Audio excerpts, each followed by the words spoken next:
Olá pessoal, tudo bom? Aqui é a Daniele. Hoje nesse vídeo eu vim falar com vocês sobre um hino, trazer com vocês ou para vocês o entendimento que eu tive por meio desse louvor. É um louvor bíblico. Vou ler ele com vocês e conforme eu for lendo eu vou explicando aquilo que Deus falou comigo no meu coração e aquilo que eu entendo baseado na própria palavra de Deus, porque quando o louvor ele traz uma verdade, essa verdade é baseada na Bíblia, não é uma verdade baseada, sei lá, na minha opinião, na opinião de fulano ou numa visão, vamos dizer, romântica do evangelho, do evangelismo, da vida cristã, e sim, na verdade, da palavra de Deus. Só que antes de eu falar sobre o louvor, eu quero ler um texto bíblico junto com vocês.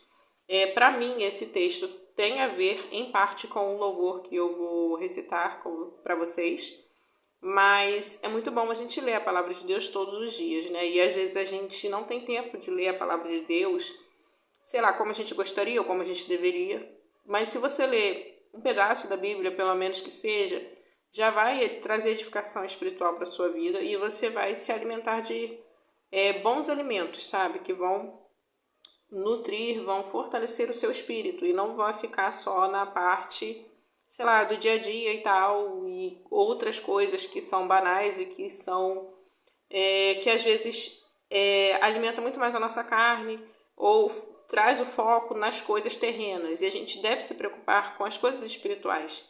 Essa deveria sempre ser a nossa prioridade, mas às vezes não acaba acontecendo isso, pelo menos não com tanta frequência.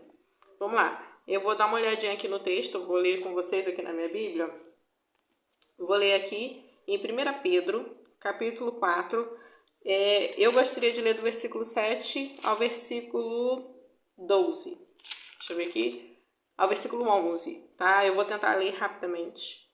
O fim de todas as coisas está próximo. Portanto, sejam criteriosos e sóbrios para poderem orar. Acima de tudo, porém, tenham muito amor uns para com os outros, porque o amor cobre multidões de pecados. Sejam mutuamente hospitaleiros, sem murmuração. Sirvam uns aos outros, cada um conforme o dom que recebeu, como encarregados de administrar bem a multiforme graça de Deus. Se alguém fala, fale de acordo com os oráculos de Deus. Se alguém serve, faça-o na força que Deus lhe dá, para que em todas as coisas Deus seja glorificado por meio de Jesus Cristo, a quem pertence a glória, o domínio para todo sempre. Amém.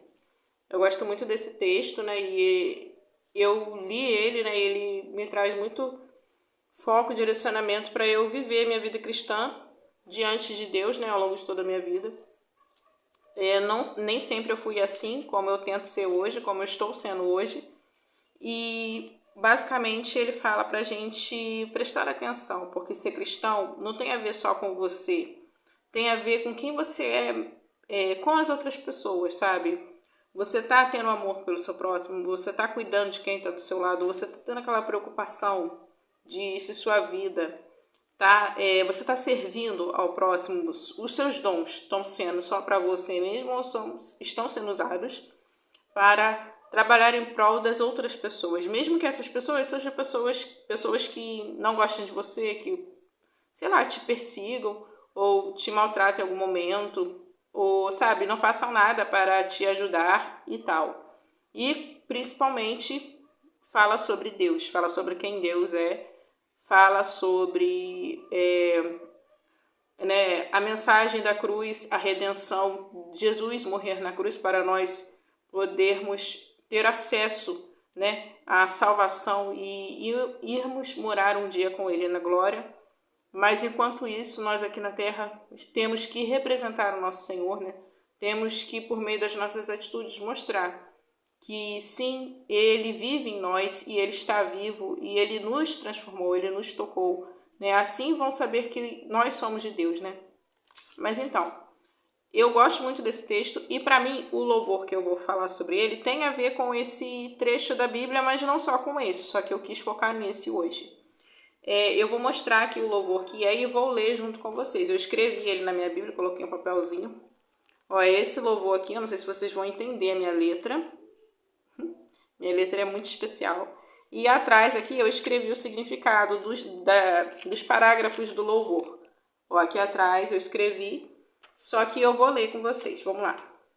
Esse hino começa falando para o Senhor nos sondar, e por meio desse ato que Deus ele nos sonda, ele conhece a gente, porque ele sonda o nosso coração, sonda nossos pensamentos mais profundos, e ele sabe quem a gente é. Ele sabe tudo sobre nós. Pede para que nós tenhamos o coração quebrantado, sabe? Tipo, você sabe quem eu sou, Deus, mas, sabe, me quebranta, porque você sabe que eu preciso mudar, você sabe que eu preciso melhorar, você sabe que eu preciso ser melhor do que eu estou sendo até hoje, mas eu quero isso, eu quero esse processo e eu quero ser melhor, eu quero estar mais perto de ti. Pede para ser transformado, o louvor, né, conforme a palavra de Deus, né, a palavra, a Bíblia, e pede para ser enchido, até que haja só Deus, sabe? Aí, a partir daí, nós passaremos a ser usados por Deus para fazer a obra do Senhor. De que forma, né, o louvor pede para ser usado, né? Aí tem alguns pontos que para mim são muito importantes, como o farol que brilha à noite, e a segunda frase é como ponte sobre as águas. Depois vem como abrigo no deserto, como flecha que acerta o alvo. Aí o louvor continua, né? Eu quero ser usado da maneira que te agrade, em qualquer hora e em qualquer lugar. Eis aqui a minha vida, usa-me. Aí eu fico pensando, né? O que significa essas frases? De que forma Deus vai nos usar? Ou o que esse texto está nos dizendo, né? Esse texto aqui tem embasamento bíblico, se você prestar atenção. Você não vai encontrar essas frases escritas na Bíblia diretamente, porém, tudo aqui tem fundamento bíblico. Aí eu vou falar sobre o primeiro agora, no caso, como o farol que brilha à noite. Como você seria um farol que brilha à noite? Se você pensar um pouquinho sobre isso, deixa eu tomar um café rapidinho. Ele serve como um guia e como um porto seguro, o farol, no sentido de que ele direciona por onde os barcos devem seguir. Ele é, sabe, um ponto de apoio muito importante, é um farol. Só que para você ser um farol, você vai ter uma vida muito solitária. O farol, ele geralmente fica numa ilha ou num ponto específico e ele fica isolado de tudo e de todos, sabe? É um chamado muito solitário, é um chamado de muita solidão. Você não é cercado de amigos, de pessoas e tal. Você tem uma vida, passa a ter uma vida muito solitária, porque você é um farol. Por exemplo, quem foi um farol, pelo menos na minha visão é assim, o apóstolo Paulo. Ele se tornou um farol. Ele se tornou um porto seguro, um ponto de apoio, aquele que, por meio de suas palavras, de seus ensinamentos, guiou muitas pessoas para o caminho reto. Até hoje faz isso, né? Tem as cartas de Paulo, né, que foram escritas por divina revelação do Espírito Santo, né, por meio de Deus, usando Paulo. Mas Paulo foi essa pessoa usada por Deus para ser esse farol, para guiar, para trilhar o caminho. Inclusive Paulo fala, né, sede meus imitadores como eu sou de Cristo, né? Ele chamou para si muita responsabilidade e ele vivia tudo isso. E nós sabemos que Paulo, ele tinha uma vida muito solitária. Ele tinha uma vida muito difícil de ser vivida, sabe? Muito dura. Tudo era muito duro com ele, sabe? No seu particular. E ele tinha, assim, pessoas que ele conhecia, pessoas amadas, pessoas que ele conhecia, que por momentos ele convivia, mas ele também tinha muita solidão. E ser um farol para iluminar, né? Significa que você vai ter um período, pelo menos, de muita solidão em sua vida. Pelo menos o período que você estiver sendo esse farol. Sabe que às vezes o chamado de Deus, ele vai sendo transformado com o tempo, na medida do tempo, né? Que nós somos um instrumento de Deus, nós somos uma ferramenta, e Deus nos usa de acordo com a vontade, querer dele, de acordo com a sua necessidade. E ele pode mudar a forma de nos usar. Mas enquanto você estiver sendo um farol, você vai ter uma vida de muita solidão nesse período, sabe? Você pode até estar cercado de pessoas, mas você vai ter aquele momento de solidão, você vai se ver naquela solidão, sabe? Enfim, né? Não é um chamado fácil de se viver, mas é muito bonito, né? Muito bonito para quem está de fora olhando, mas é difícil de se viver isso. Agora vamos lá, como ponte sobre as águas. Talvez esse seja um dos mais difíceis de serem vividos. Eu estava dando uma olhada no YouTube, né, vendo algumas pregações, alguns podcasts que trazem entrevistas com pessoas cristãs, servos do Senhor, pastores. E eu estava vendo um pastor, ele estava ensinando sobre o fato, por exemplo, ele estava falando sobre um casamento e ele estava falando se o divórcio era ou não permitido diante de Deus.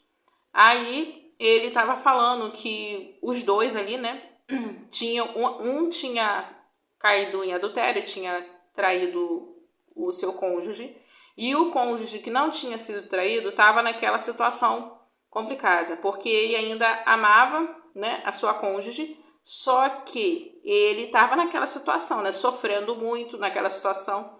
Ambos queriam tentar de novo ficar juntos e tal. Estava tendo aquele processo de tentar haver o perdão, porém estava muito turbulento, sabe? Eles estavam vivendo uma grande tempestade.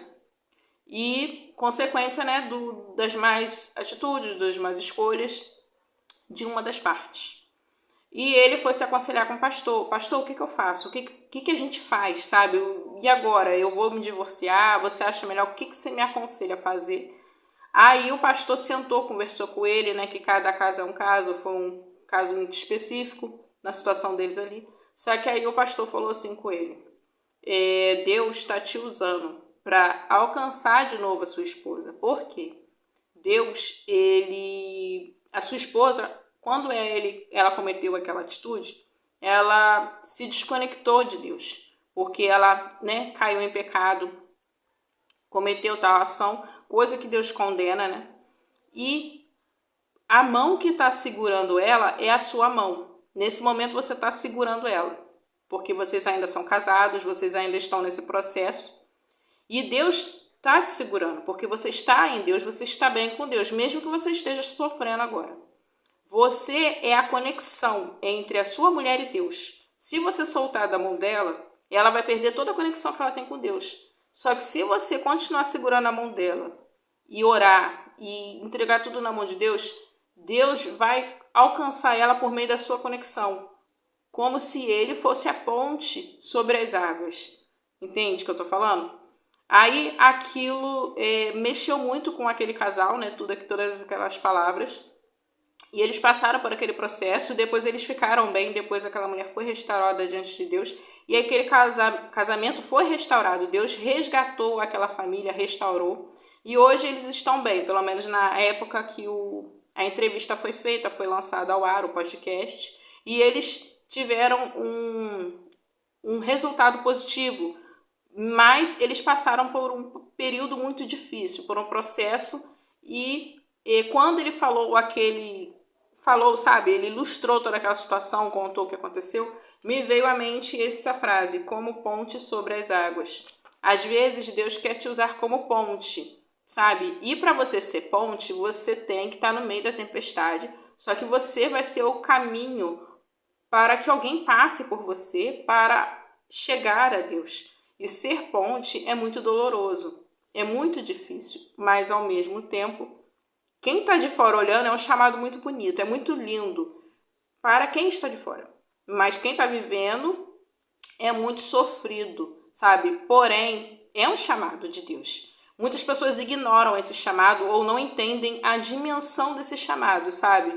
Que às vezes Deus está usando aquela parte ali que está sofrendo, vamos dizer, que foi lesada, para servir de ponte, para alcançar aquele outro que está do outro lado, que meio que já se desconectou de Deus, pelo menos naquele período ali, que precisa encontrar, sabe, o perdão de Deus, precisa enxergar a possibilidade de voltar, sabe? Dá para voltar, dá para se reconciliar com Deus, dá para se regenerar, dá para sair dessa vida de pecado. dá para voltar, literalmente voltar. Então, ser ponte sobre as águas, na minha visão, é um dos chamados mais difíceis, mas é muito necessário, se faz muito necessário. E quando você faz isso, você se coloca muito no lugar do outro. Você tem muito amor ao próximo, sabe? Um amor que só Deus tem por nós. E é isso, né? Vamos lá, vamos dar continuidade. Tem aqui a próxima frase, é como abrigo no deserto. Ser abrigo no deserto é um pouco mais óbvio, né?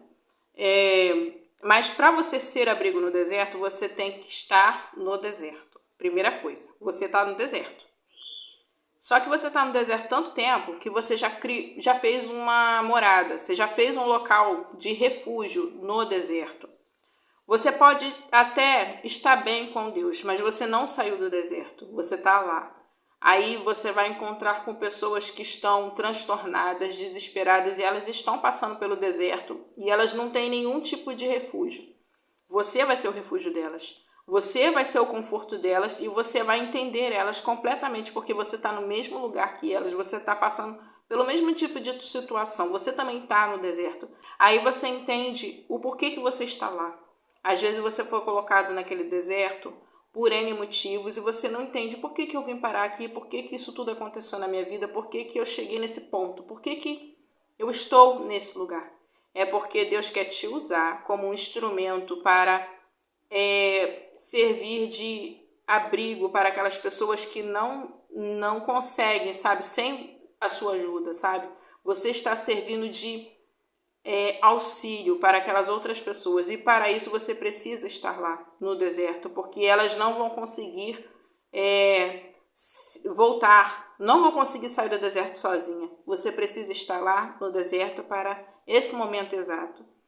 E talvez você nunca saia do deserto. Talvez o seu chamado seja para toda a sua vida.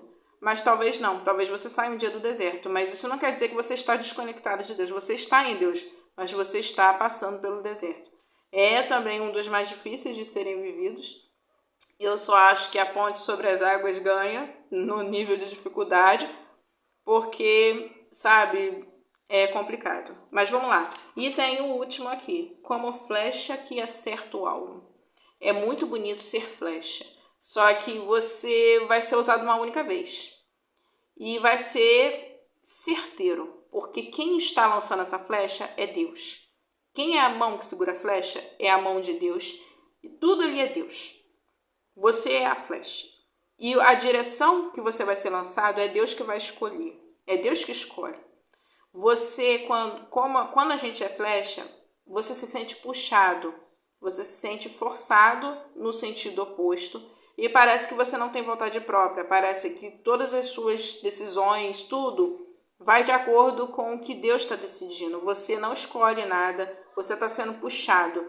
Deus nos dá livre-arbítrio, mas você sente como se você estivesse sendo posicionado, direcionado para algo. E ser puxado, puxado para trás, isso gera certa dor. Não é fácil, né? E quando você é lançado, você vai. E você faz aquilo que você tem que fazer, porque Deus, ele é certeiro. Deus, tudo que ele faz é perfeito. Vai dar certo, porém, né, é aquilo que Deus quer. Não é o que a gente quer. É o que Deus quer que vai acontecer. E eu pude concluir por meio desse louvor, né, que esse texto, esse louvor, ele tem fundamento bíblico, porque fala sobre o cristianismo, fala sobre como seremos usados por Deus e cita alguns modos de sermos usados por Deus. E esse louvor, ele continua, né, a qualquer hora e em qualquer lugar. Não é fácil você ser usado a qualquer hora e em qualquer lugar, sabe? Aí você pensa que Deus vai te usar quando você estiver disposto, quando você tiver tudo no jeito, quando tiver tudo de acordo, quando você já tiver terminado seu curso de teologia ou sua faculdade, quando tiver tudo no devido lugar. Agora é o momento de ser usado por Deus. Não, Deus vai te usar na hora que Ele quiser, quando Ele quiser. Pode ser quando você estiver grávida, ou quando você estiver com um bebezinho pequeno, você estiver amamentando, ou pode ser no período de luto que você esteja sofrendo, pode ser no período de doença, pode ser quando você estiver no hospital tentando tratar uma doença grave, pode ser, sabe, quando você estiver vivendo a sua pior crise no casamento pessoal, familiar, com seus filhos, e Deus quer te usar naquele momento. E nos lugares que você menos imaginaria. Aí Deus vai querer, é agora que eu vou te usar, sabe? E falar a qualquer hora e em qualquer lugar não é brincadeira. É sério isso, quando a gente se propõe algo, é isso aí. Mas mesmo que a gente não se proponha, o evangelho se trata disso, sabe? Não é questão de você falar, eu nunca disse que eu ia estar disposta a fazer isso. O evangelho é isso, gente. O evangelho é desse jeito que funciona, é desse jeito que nós vamos ser usados por Deus. Tem até o apóstolo Paulo mesmo, quando ele tinha um espinho na carne, e ele fala que orou 3 vezes para que Deus tirasse esse espinho na carne dele, e Deus respondeu ele do seguinte modo: a minha graça te basta, porque o meu poder se aperfeiçoa na sua fraqueza. Ou seja, um homem tão usado por Deus, um homem que, no meu entender, praticamente não cometia erros, ele devia cometer, mas sabe, era um homem muito íntegro diante de Deus. Ele tinha o espinho na carne e ele se via fraco. E Deus disse: você é fraco, mas eu vou te usar na sua fraqueza, e o meu poder vai se sobressair em meio à sua fraqueza. É desse jeito que eu quero te usar, é desse jeito que eu vou te usar. E isso é muito bonito, mas é muito difícil de ser vivido. Mas é para isso que Deus nos chamou, sabe? É para isso, para esse tipo de vida que nós fomos feitos, nós fomos chamados para sermos servos de Deus. Por que tudo isso? Porque Deus quer nos usar, sim, mas Ele quer nos transformar, Ele quer nos moldar, Ele quer fazer morrer todos os dias do nosso eu carnal, para que Ele nos encha do seu Santo Espírito, do seu amor, da sua misericórdia, nos encha de Deus, para que quando olharem para nós só vejam Deus, sabe? Mesmo que tenha uma vida lá no passado de pecado, você agora é diferente, você é de Deus. E só há Deus em você, Deus transborda, sabe? O Espírito Santo transborda de você, que chega a inundar, sabe, aonde você está. E no meio desse processo, muitas pessoas são abençoadas através da sua vida, porque Deus está te usando. E todo esse processo é por meio de muita dor, sabe? Deus vai usar uma ferramenta que Ele usa bastante, muita gente ignora isso. Ele vai usar a dor para te tratar, para te lapidar, para te colocar aonde Ele quer, e você ser usado como farol, como ponte, como abrigo no deserto e como flecha. Ele vai usar a dor para te preparar, para te, sabe, usar naquele momento, e todo esse processo vai ter dor. Vai ter dor. Mas você vai estar com Deus lá dentro. Se você olhar para dentro, você vai ver: eu estou bem com Deus. Mas você vai sentir dor. E quando a gente aceita isso, quando a gente entende que isso é o evangelho, isso é ser cristão, tudo fica mais fácil, sabe? Tudo fica mais aceitável.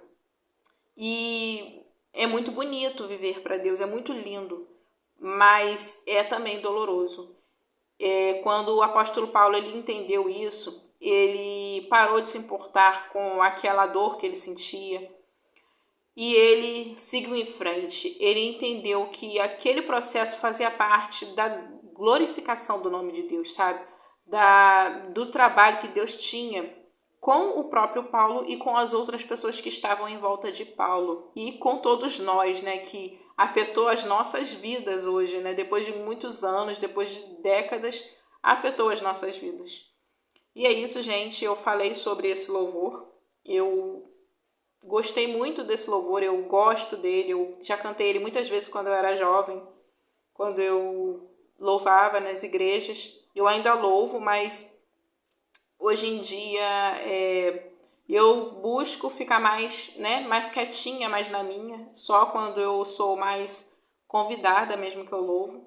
Mas o importante é engrandecer a Deus e entender aquilo que você está lendo, entender a palavra de Deus. Quando você está louvando, é uma forma de você falar do evangelho, só que você usa a melodia, você usa o louvor para expressar o evangelho, a palavra de Deus, e expressar o seu amor por Deus, né?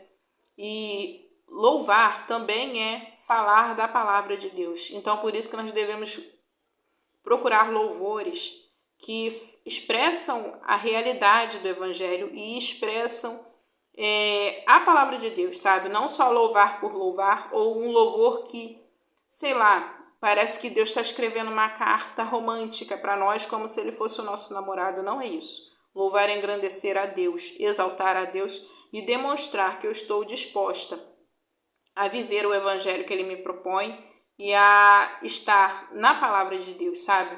Vivendo a verdade do Evangelho, não uma forma romântica de ver o Evangelho. Deixa o like no vídeo se vocês gostaram desse assunto. Se vocês querem que eu fale mais sobre mais algum louvor, vocês podem me perguntar, vocês podem deixar nos comentários. Há muitos louvores bonitos e abençoados que nós podemos, vamos dizer, entender mais a fundo o significado, a profundidade dos louvores, sabe? Ver se realmente são de Deus, se realmente expressam a verdade do Evangelho. E é isso, tá? Fiquem com Deus, até a próxima e até o próximo vídeo. Tchau!